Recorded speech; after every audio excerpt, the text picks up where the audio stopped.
Bien, muy buenas tardes a todos y a todas.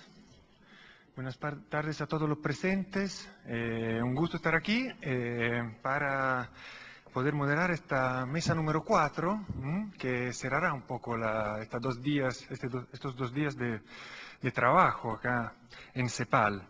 Y la mesa número 4 justamente tiene un título importante en la economía de estos 2 días de trabajo, porque se llama Propuestas y alternativas frente a la desprotección en salud y seguridad social de las y los trabajadores informales en América Latina. Entonces, es una mesa donde se recogerán, ¿no es cierto?, ideas y propuestas, cosas que ya en la mesa de la mañana comenzaron a salir, ¿no es cierto?, con cierta virulencia. Entonces tendremos posibilidad durante el debate de intercambiar, ¿no?, opiniones al respecto. En esta mesa vamos a tener varias personas hablando. Tendremos, antes que todo, Simone Cecchini, Sara Gamage y Javier Uribe, que pronto voy a presentar, y luego de estas exposiciones tendremos los comentarios, ¿no es cierto?, de 3 profesionales que han trabajado en el tema de estudio de caso de este proyecto. Tendremos entonces los comentarios de Patricio Amaya, Julio Fernández y Noemi Katzkovitz, que luego le presentaré. Entonces, bueno, le voy a presentar un poco los expositores de esta mesa. Aquí a mi lado está Simone Cecchini, que es oficial de Asuntos Sociales de la División de Desarrollo Social de la CEPAL, aquí en Santiago de Chile. Después tendremos a Sara Gamage, que es economista y especialista en protección social y desarrollo en la Oficina Internacional de Trabajo, OIT, aquí en Santiago de Chile. Y después vamos a tener la exposición del doctor Javier Uribe, que es médico cirujano de la Universidad de Caldas en Colombia, que ha realizado estudios de planificación y administración en desarrollo regional y viene de la OPS, ¿no es cierto? Y bueno, entonces yo dejo la palabra a los expositores para después presentar a los comentaristas y pido a los expositores, por favor, respetar un poco los 20 minutos ¿ya?, que se han establecido, ¿no es cierto?, para no robar demasiado tiempo después a los comentarios y al debate. Entonces, por favor, Simone. Bueno, buenos días a todos, buenas tardes a todos y todos, un gusto estar acá en la sesión post-almuerzo, ojalá nos despertemos. Yo voy a hablar del tema de la informalidad, que está muy ligado con el tema de la desprotección social. Lo que voy a hacer en la presentación, en una primera parte, mostrar toda una serie de datos que muestran las tendencias en tema de cobertura de protección social. Y después voy a hablar de los sistemas de protección social que pensamos son una respuesta a esa desprotección, sistemas de protección social que tienen que ser inclusivos, integrales y basados en un enfoque de derechos. Los contenidos se basan en un paper preparado para el proyecto Desigualdades con Cecilia Rosell, en un libro preparado con Rodrigo Martínez, en el panorama de la CEPAL, dígame, toda una serie de trabajos aquí de la CEPAL. En primer lugar, quiero hablar de las grandes tendencias en la región. Si miramos a la lámina, de repente si me pueden poner acá la lámina en vez de verme a mí mismo, se ve a la izquierda la tendencia de la pobreza, que en los últimos 10 años se ha reducido, una historia positiva, aunque estamos todavía en un 28% de pobres a nivel regional, muy alto todavía. En cuanto a la desigualdad, sabemos que somos los campeones mundiales de la desigualdad de ingreso, pero en la figura de la derecha podemos ver que todos los países que están situados por debajo de la línea de 45 grados son los países que entre 2011 y 2002 y 2011 han logrado bajar la desigualdad del ingreso, o sea, casi todos los países. Entonces, hay una historia positiva, pero obviamente hay grandes retos, porque como decimos, también todavía la pobreza es alta, la desigualdad es alta, pero también hay grandes retos en un sentido un poquito más amplio, porque hay que considerar toda una serie de personas, aunque hemos reducido la pobreza, hay que considerar que hay una gran cantidad de población que es muy vulnerable a cualquier tipo de shock que puede ser de tipo económico, la pérdida del trabajo, puede ser de salud, una enfermedad grave, puede ser un shock, una catástrofe natural, y que no tiene los activos y los ingresos necesarios para protegerse. Lo que hacemos en esta lámina es, de manera un poco arbitraria, constituir unos tramos de ingresos y país por país. Lo rojo representa el porcentaje de población con ingreso medio hasta 0,6 veces la pobreza, lo llamamos indigente o vulnerable a la indigencia. Después, ingreso medio hasta 1,2 veces la línea de pobreza, pobres o vulnerables a la pobreza. Y en amarillo, la población que tiene hasta 1,8 veces la línea de pobreza. Ahora, eso es arbitrario, pero el punto cuál es, que obviamente una persona cuando sale de la pobreza está arriba de la línea de pobreza, no es que ha solucionado todos sus problemas. Esto es nuestro mensaje. Podríamos haber calculado 1,5 o 2 veces la línea de pobreza. Pero el punto es que, según los países, por ejemplo, tomemos esto de la derecha, son principalmente países de Centroamérica, digamos, solamente un cuarto de la población la podemos definir como no vulnerable. Obviamente todos los seres humanos son vulnerables, pero si tú tienes alguna capacidad de respuesta, porque tienes ingreso, porque tienes un seguro de salud, un seguro de desempleo, te puede proteger de shocks.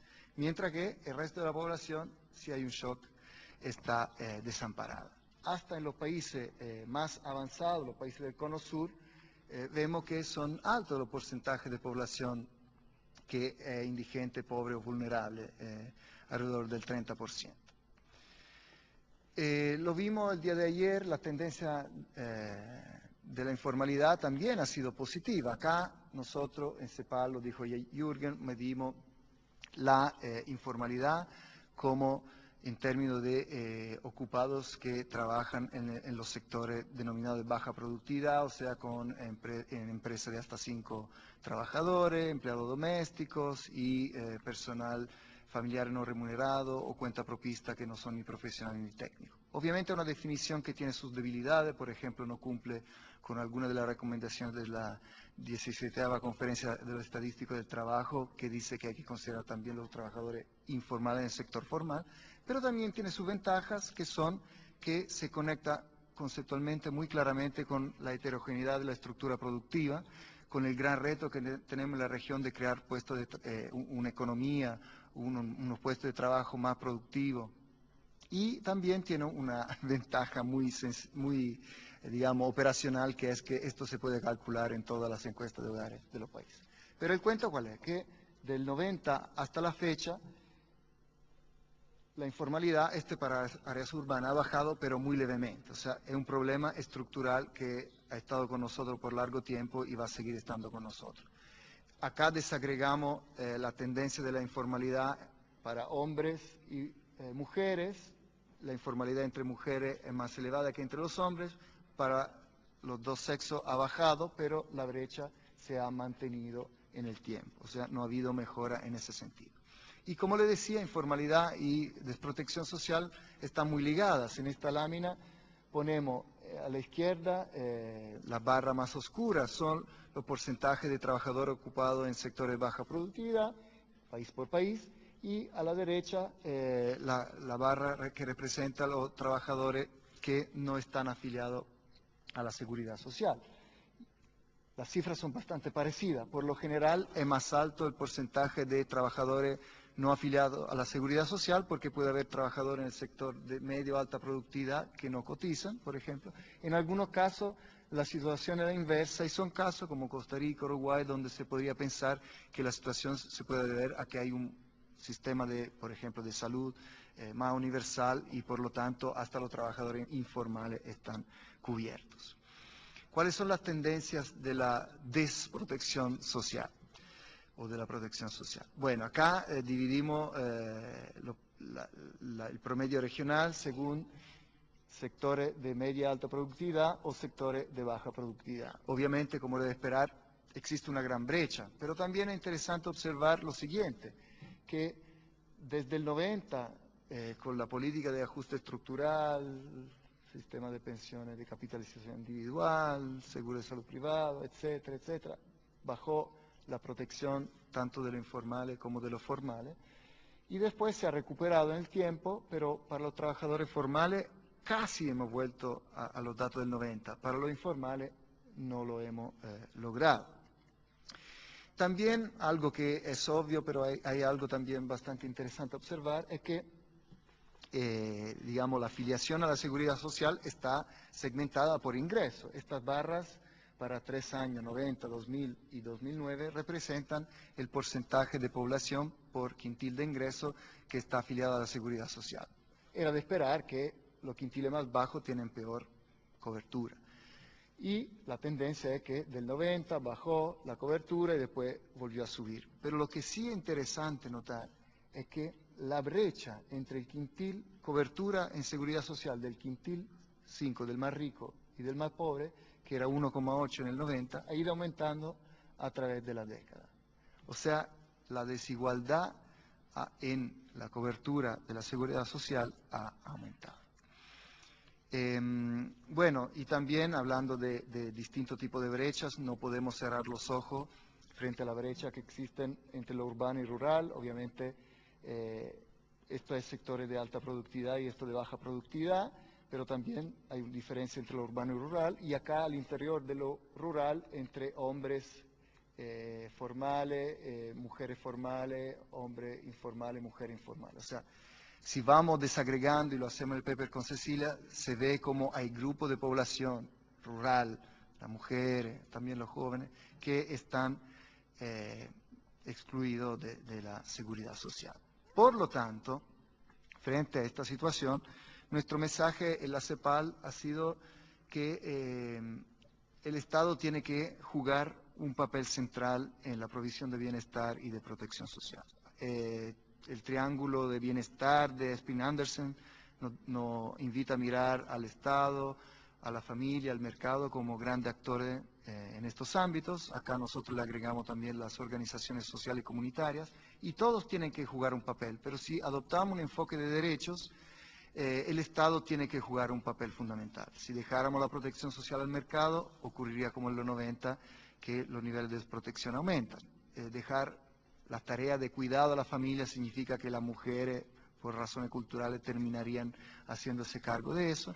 Y las organizaciones sociales y comunitarias son bastante fragmentadas a nivel territorial, tienen su propia agenda y no tienen los recursos suficientes. Por lo tanto, ahí tenemos un primer mensaje, que el Estado va a tener un papel central para mejorar la protección en nuestros países.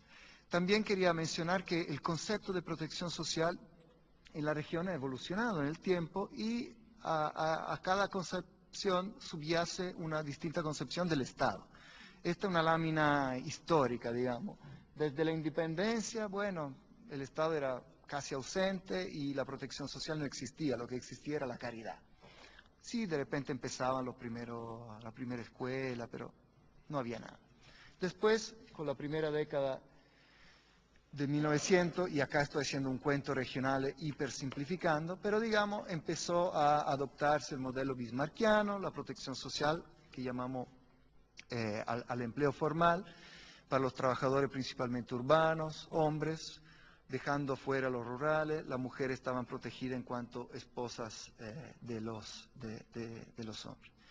Era detrás de eso una idea del Estado proveedor, o sea, muy bien intencionada, un poco importada de Europa. El Estado provee, pero a través del mercado formal. Y como la estructura de la economía latinoamericana es distinta a la de Europa, los resultados no fueron plenamente satisfactorios. Además que llegó la crisis del 82, y de ahí toda la lógica del ajuste estructural y una concepción de Estado más subsidiario y mitigador de la pobreza. Ahí, en lo contributivo, como decía, empezaron las novedades como la cuenta de capitalización individual, los seguros privados de salud, pero en cuanto a reducción de la pobreza, se tenía una idea muy de corto plazo. Los fondos de inversión social debían ayudar a los pobres, pero en el corto plazo, porque una vez salvado de la crisis, el mercado por sí solo habría solucionado todo. Esa visión se ha dejado bastante atrás, y podemos decir que en la actualidad hay dos modelos que conviven. Uno donde el Estado es todavía subsidiario, pero ya promotor. Acá, por ejemplo, el gran ejemplo han sido los programas de transferencia condicionada para la reducción de la pobreza, pero ya no de corto plazo. con una visión de largo plazo, de romper la reproducción intergeneracional de la pobreza y entonces hacer transferencia monetaria, pero fortaleciendo la capacidad de las familias. Pero también convive una visión donde el Estado ya tiene que ser garante de los derechos. Y esta la llamamos protección como garantía ciudadana. Hemos escuchado en la mañana de algún ejemplo, por ejemplo, de protección universal en salud. Hay varios ejemplos. Y acá la idea es de tener un pilar contributivo sólido, un pilar no contributivo y sobre todo la idea es de tener un sistema integrado. Por ejemplo, pensemos en las asignaciones familiares que partieron de lo contributivo, en países como Argentina y en Uruguay se están extendiendo también al ámbito no contributivo. ¿Qué entendemos por protección social en la CEPAL? Bueno, aquí esta lámina es un poco para decir que protección social no es sinónimo de política social. Si esto fuera el conjunto de la política social, en la política social podemos ver que hay políticas sectoriales que se ocupan de la provisión de salud, de la provisión de educación.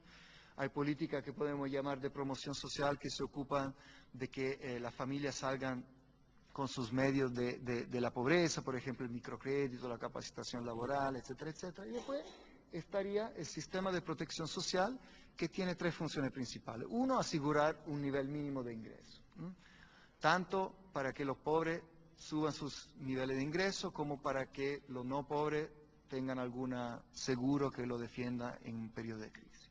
Dos, aunque la protección social no se ocupa de proveer directamente los servicios de salud y educación, sí tiene que identificar las barreras de acceso que existen a esos servicios y encontrar manera de romperla y permitir a la población acceder a los hospitales, a los servicios básicos de salud, a las escuelas. Y tercero, también creemos que es importante que desde la protección social se contribuya a fomentar el trabajo decente. Entonces, un poquito en paralelo a eso, podremos hablar de tres grandes componentes de la protección social. Uno sería el pilar no contributivo, tradicionalmente se le llama asistencia social. Yo no creo que hay nada malo en llamarla asistencia social, pero si la llamamos así, todo el mundo empieza a hablar del asistencialismo. Entonces preferimos hablar de pilar no contributivo, donde están los programas de transferencia condicionada, donde están los empleos de emergencia, becas, etcétera, etcétera. O sea, yo como individuo puedo recibir algún beneficio sin necesariamente haber contribuido durante mi vida laboral con alguna cotización. Por eso la llamamos no contributiva. El segundo, el pilar contributivo, donde los beneficios, sea seguro de salud, de desempleo, etcétera, se deben al hecho que yo, como trabajador, durante mi vida laboral, he cotizado. Puede haber aporte del Estado, lo hay, pero del punto de vista del trabajador, yo contribuí. Y finalmente, creemos importante también mencionar que no puede haber protección social sin la regulación del mercado de trabajo. O sea, la protección de los derechos individuales y colectivos de los trabajadores es fundamental. Acá hablamos de cosas como salario mínimo, como derecho de negociación colectiva. Obviamente, conceptualmente, muchas veces esto no se ve como parte de la protección social y no es tan importante si entrar en el debate si es parte de la protección social o no, pero sí es evidente que no puede haber protección social sin una buena regulación del mercado laboral. Otro mensaje es aquello de la integralidad. Integralidad significa que tenemos que considerar los dos aspectos de la protección social, la oferta de programas y de políticas desde el Estado, con la demanda que vienen de los individuos, la familia y las comunidades. Demanda y oferta tienen que juntarse. En el ámbito de la oferta, integralidad significa que unas buenas políticas integrales tienen que considerar tanto el eje vertical de integración entre el nivel central, el departamental y el municipal, como la integración horizontal, entre los distintos sectores, porque la protección social implica que trabajen juntos el Ministerio de Trabajo con el Ministerio de Salud, etcétera, etcétera. Por el lado de la demanda, integralidad significa que tenemos que tener en cuenta la demanda de los distintos grupos de población. No podemos, nosotros estamos totalmente en favor del universalismo, pero no del uniformismo. Obviamente hay distintas poblaciones que necesitan distintas soluciones.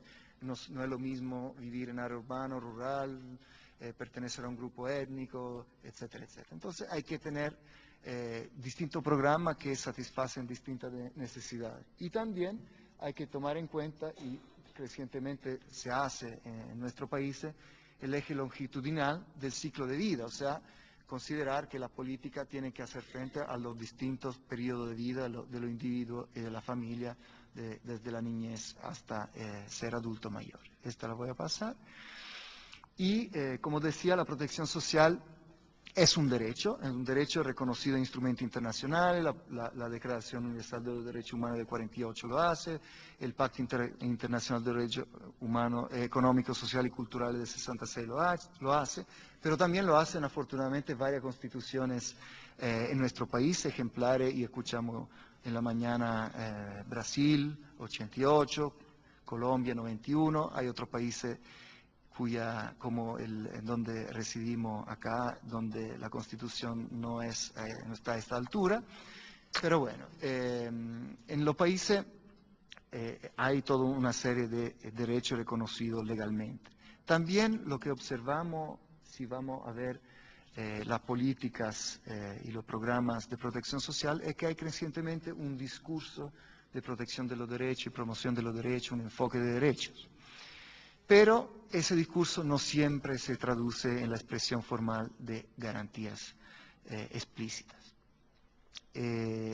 Acá entonces hicimos un cuadrito donde país por país miramos si en las constituciones los derechos sociales están reconocidos y protegidos. No es suficiente que una constitución diga que existe un derecho a la educación y a la salud, pero si da al ciudadano la posibilidad de demandar al Estado por no respetar sus derechos económicos, sociales y culturales.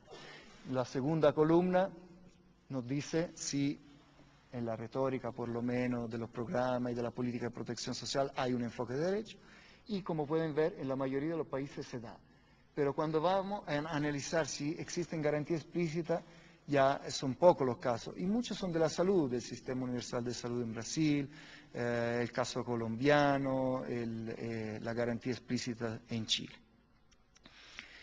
Entonces, para ir concluyendo, ¿cuál sería nuestro mensaje? Bueno, si hablamos de modelos, creemos que ya del modelo bismarckiano de seguridad que se provee mediante la inserción en el mercado formal del trabajo, debiéramos pasar ya a un modelo más inspirado en Beveridge. Beveridge, que durante la Segunda Guerra Mundial en Inglaterra le encargaron preparar un informe para la reestructuración de la seguridad social. Él es considerado, aunque no le gustaba el término, el padre del estado de bienestar, y lo que propuso es sí mantener el pilar contributivo, pero agregarle un pilar no contributivo y sobre todo tener un sistema integrado. Y esto creo es bastante acorde con, bueno, escucharemos después de Sara, con la propuesta de la OIT y de otros organismos de Naciones Unidas de que los países cuenten con un piso básico de protección, protección universal en salud, más protección del ingreso, que cuenten después pero con una escalera, como en una escalera, con un piso de prestaciones contributivas obligatorias y también sí con un nivel de seguro privado voluntario. Pero a todo esto tiene que agregarse que el Estado tiene que jugar un papel de garante de los estándares de calidad y de acceso a la protección social. Y también un sistema inclusivo de protección social tiene que sustentarse por otra cosa, algunas de las cuales se mencionaron el día de hoy. Primero, en el mundo del trabajo es evidente que hay que avanzar en el hecho de que los trabajadores puedan ganar mejor, poder aventajarse más de los excedentes de productividad. Hay que avanzar en la formalización, escuchamos de alguna medida, por ejemplo en Brasil, el tema del microemprendedor individual, o existe en Argentina el monotributo. Entonces todo lo que es formalización y, digamos, convergencia en productividad. Entonces hay siempre que mirar a la medida en el mundo del trabajo. Segundo, hay que tomar en cuenta el tema del cuidado. El cuidado, la CEPAL ha hablado de la crisis del cuidado.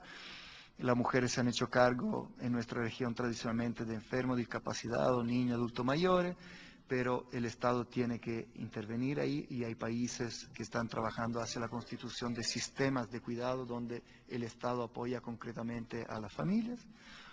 También tenemos que tomar en cuenta todo el tema de la gestión, que sea con mejor coordinación, racionalidad y también transparencia.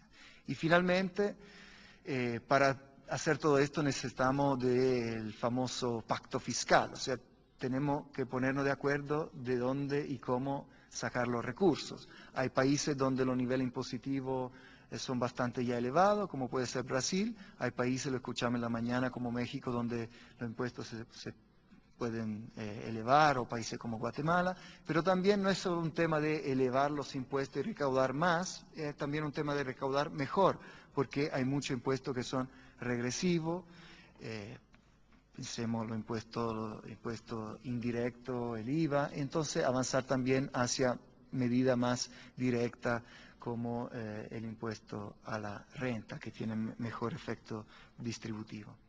Entonces, yo concluyo con esto y simplemente le quería mencionar que hemos trabajado en toda una serie de estudios sobre los sistemas de protección social. Dejé algunas copias en la mesa, a algunos de ustedes, pero lo hicimos para casi todos los países de la región y si les sirve le puedo pasar alguna copia. Gracias por la paciencia con el anuncio publicitario.